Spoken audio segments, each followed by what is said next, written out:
So a whole bunch of you have been tagging us in pictures with your plant babies absolutely thriving and really starting to burst at the seams and outgrowing the seed starting station. And things are no different on my end. The seed starting station is absolutely jam-packed, and I even need to pot up some more plant babies, and I'm not going to have space in there for them.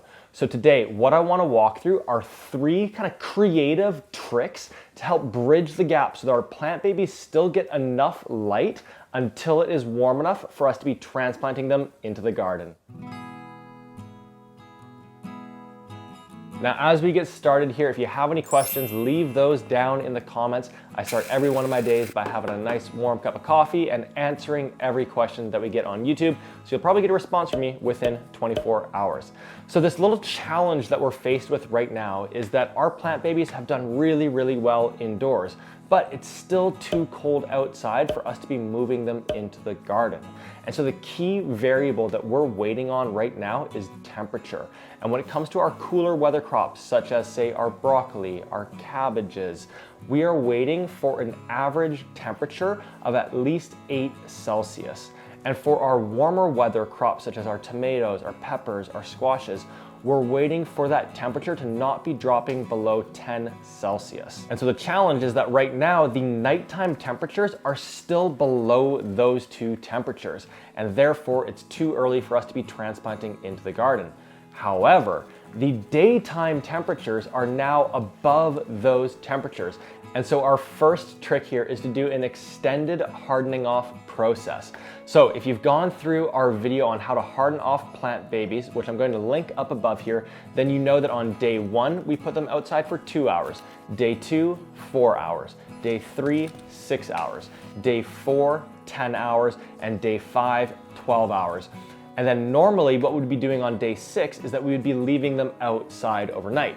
But given that it's still too cold, what we are essentially going to do with this extended hardening off process is pause on day 5 and keep on bringing them back inside until those average nighttime temperatures get warm enough for us to complete the hardening off process and transplant them into the garden.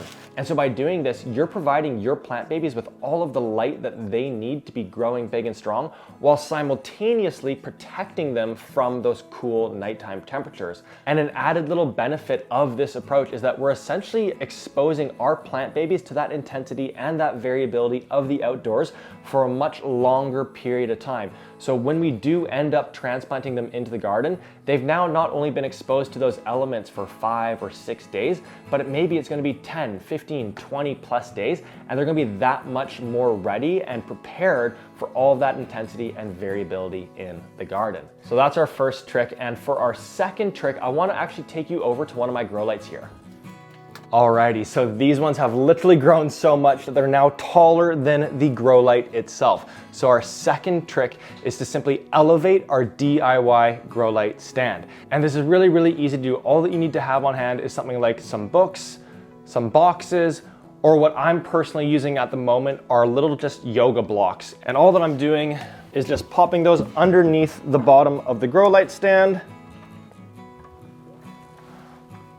And now just like that, we've got the grow light further up. We've propped the whole thing up. These plant babies now are getting the right amount of light for them to continue to grow really, really well. And if I wanted, I could even prop this up with a box or something along those lines so that it is a little bit higher up as well. Now, the third trick came from Lindsay in our community, and I absolutely love it. I thought it was so smart. And just before I share that with you, for those of you that I have not met before, I'm Jordan from Mind and Soil, where we're looking to introduce 1 million individuals to gardening's mental health benefits. So if you're looking for more peacefulness, more calmness, more joy and restoration in your life, then I really encourage you to subscribe to our channel here, because we put out new videos just like this one every single week to try and take as much of the guesswork out of gardening as possible so that you can be more quickly and more readily tapping into and experiencing gardening's mental health benefits.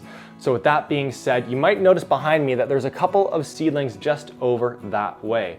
And Lindsay came up with this idea that our plant babies, they need 12 hours of light. So generally the grow light turns on at 7 in the morning and then it turns off at 7 p.m. But what Lindsay realized is that she could actually just leave the grow light on for the full 24 hours, but move it after 12 hours, and therefore double the number of seedlings that are getting 12 hours of light. So all that you need to do for this third tip is just simply pick it up and then slide it over. And so now from 7 p.m.